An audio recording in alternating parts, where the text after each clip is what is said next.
And this guy said he was in the car when 50 Cent got shot.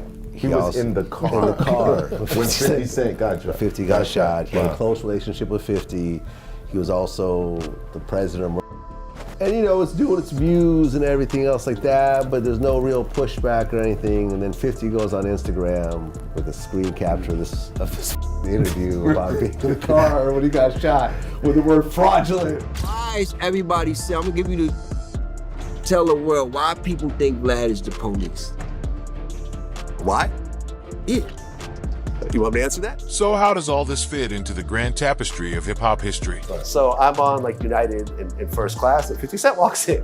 I'm like, oh, we've seen each other like 10 years. Anything that came out of his mouth, I ain't got nothing to do with it. I don't care what it is. I don't care what he said.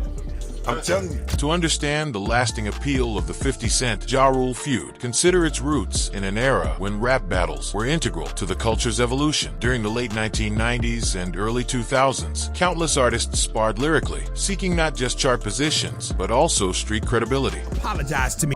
I apologize.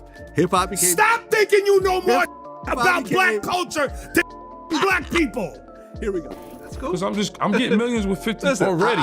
Look, hold If on. this is your last interview, I appreciate all the interviews you've done. See, he's getting scared now. Look, he's getting scared. I'm not getting scared. 50 Cent and Ja Rule emerged against that backdrop, each with a distinct persona that added tension to their rivalry. 50 was the hardened underdog fresh from real hardship, while Ja Rule was a melodic hitmaker unafraid to blend rap with R&B hooks. When they clashed, it felt like a collision of two philosophies, raw aggression versus crossover appeal. That's what made it so compelling to watch. At times, the feud turned undeniably ugly, with references to alleged violence, possible stabbings, and personal vendettas. So of course we accepting you in the city and you saying this your city, but let us actually show you the city. Don't just spend all your time downtown with the people with the suits and with the people that, you know what I'm saying? Like, we can actually show you this community. Did 50 ever, like, write your lyrics, or did you always write your own lyrics? Nah, I always wrote my own lyrics. Every time? Yes. Because there'd be no shame in saying that this dude who's phenomenal. 50, I mean, come on. Yet fans couldn't look away, partly because the music was undeniably catchy and the club always on time. 21 Questions, Mesmerize, and partly because the beef itself was a spectacle playing out across magazines, radio interviews, and music videos. The beauty of how Unyielding worked is my solo album took off so big that I just brought them with me. So it was clear that it was me creating the opportunity for everybody else in the crew. I didn't know, I prepared a speech, but something must have happened to it. I always felt like if I never got put in G Unit or Dr. Dre never saw me in the Aftermath, I would still be sitting here talking to you with the same track. G-Unit affiliates like Tony Yeo were always there in the background, contributing to diss tracks, showing up in videos, and making cameos in interviews. Through it all, the question of who had the upper hand was never definitively answered. 50 Cent's commercial success was massive, but Ja Rule had global hits before, and even during the feud, debate raged on. I'm just gonna take it back to the first. Shut the up with that shit. We're gonna take it back to shut the with that shit. Sometimes you try to put somebody else's mind on side of my mind and flip it. Okay. That's what you try to do.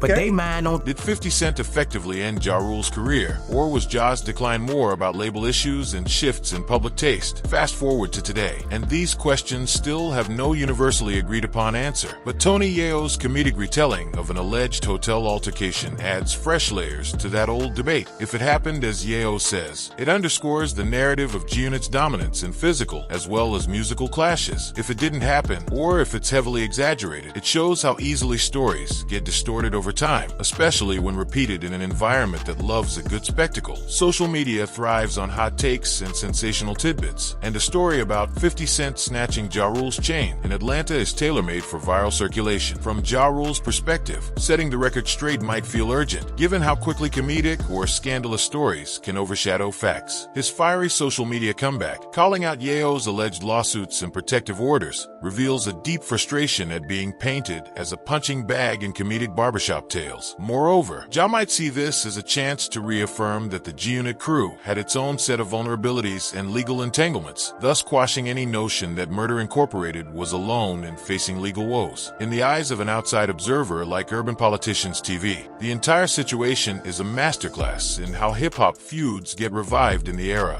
of podcasting. The comedic tone is key. Yayo's narration goes beyond a simple, "we fought in a hotel." He layers in personality, accentuates the bruise on Ja's face, references a chain, and even mentions side characters who were supposedly there to maintain peace. The host of Urban Politicians TV notes that in real street life, scuffles and robberies can happen to anyone. They don't necessarily reflect a lack of toughness, but the comedic flair is what turns it into a viral story, not just a rant. People often question whether dwelling on these feuds helps or hurts hip-hop. On one hand, it's undeniably part of the genre's history. Conflict and competition have powered rap's evolution from the beginning. On the other hand, the comedic rehashing might overshadow new music or overshadow artists' personal growth over the years. Some fans find it thrilling to hear old war stories retold in a modern forum, while others lament that the culture should move beyond these old rivalries. Ultimately, it comes down to personal preference. What's certain is that every time a story like this breaks, it rakes in views, clicks, and comments, proving that there's still a massive audience for 50 Cent, Ja Rule lore.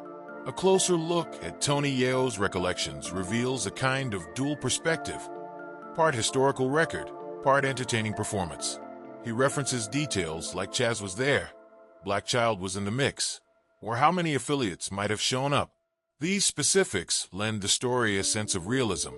Simultaneously, his repeated comedic timing, drawing out murder or describing the black eye as its cookie, edges it toward a showman's vibe. It might be 70% real, 30% exaggeration, or maybe even the other way around. Regardless, it resonates with an audience that loves both nostalgia and a good laugh. For Ja Rule, that comedic edge can feel disrespectful.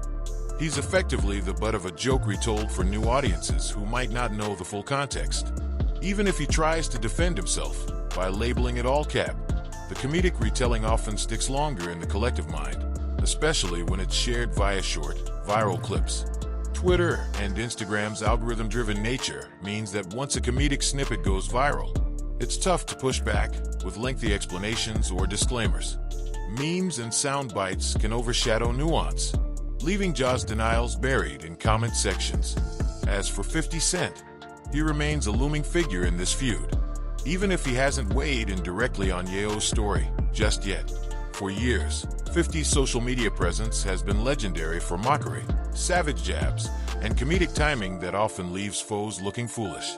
If he decides to endorse Yayo's account, we can expect a flurry of memes, Instagram posts, or short video jabs at Ja Rule's expense. That could elevate the drama even further, ensuring the saga remains top of mind in hip-hop circles. This cyclical pattern, one member of G-Unit says something provocative, Ja Rule reacts with anger. 50 potentially throws in a witty remark, illustrates how conflicts in the rap game evolve but never fully vanish. The question of why audiences still care so many years later can be answered by one word: nostalgia. Early 2000s hip-hop was a defining era for many fans. Revisiting these feuds is like rewatching an old sports rivalry. It may be settled on paper, but the passion remains. And with each retelling, the narrative picks up fresh angles, comedic elements, and contradictions that keep it lively. One has to wonder if Tony Yayo's comedic approach is a signal that, for him, these conflicts are now more about storytelling than actual aggression. Maybe the real violence of those days no longer weighs as heavily on him, and he sees the opportunity to spin these stories into content for interviews, podcasts, and viral clips. For Ja Rule, however, the sting could still feel fresh, particularly if he perceives it as an attempt to tarnish his legacy. Perhaps he just wants to move on or guard the narrative that he wasn't ever truly bested by G-Unit in a physical altercation. Meanwhile, Urban Politicians TV and similar channels play an important role by framing the conversation. They remind viewers that feuds, fights, and robberies don't define a person's entire career or character. They also highlight the comedic angle as central to why folks are so intrigued.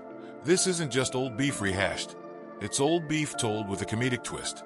In a sense, this new wave of coverage serves as a bridging point for fans. Older listeners can recall the seriousness of the feud, while younger ones can laugh at the comedic spin without fully grasping the original intensity. Ultimately, the longevity of the 50 Cent, Ja Rule feud proves that hip-hop fans love a good story, especially when it involves legends. Whether Tony Yayo's account holds absolute truth or is 90% embellishment, it has reignited chatter about a rivalry many thought had fizzled out. Ja Rule's vigorous response demonstrates that the wounds may not be as healed as some believed, and the comedic spin suggests that at least part of the culture now views these spats with a more lighthearted lens. Will we ever see a definitive end to this saga? It's unlikely. The best fans can hope for is more entertaining anecdotes popping up now and then, each accompanied by pointed rebuttals on social media. Maybe eventually both camps will let the stories rest, but given how easily controversies resurface, don't count on it. This rivalry has become a piece of hip-hop folklore, revived every few years by a podcast interview, a social media post, or a random nostalgic reference. In a way, it's testament to the powerful storytelling tradition in hip-hop. Feuds aren't purely destructive. They can become legends that shape an entire generation's memories of the music and the artists involved. Tony Yayo, with his comedic account, and Ja Rule, with his indignant denials, are both contributing to this living narrative. As fans, we can laugh, debate, or roll our eyes, but we can't deny the entertainment value. And as each new detail emerges, even if cloaked in cap or comedic spin, we're reminded that sometimes the story itself is bigger than the people telling it. This feud hasn't just shaped 50 Cent and Ja Rule's careers. It's a part of hip-hop history, and the ongoing retellings keep that history alive for newcomers and veterans alike. So here we are, with Tony Yayo's comedic recollection echoing through podcasts and social media, Ja Rule's fiery clapback fueling the conversation, and an entire fanbase split between dismissing it as more hype or consuming every word like gospel. It's a cycle that's as much a part of rap culture as the music itself. Decades from now, another wave of artists and commentators might revisit the 50 Cent Ja Rule saga, recycling old stories or unveiling new details. And chances are, fans will still tune in, still argue, and still find something compelling in this never-ending rap soap opera.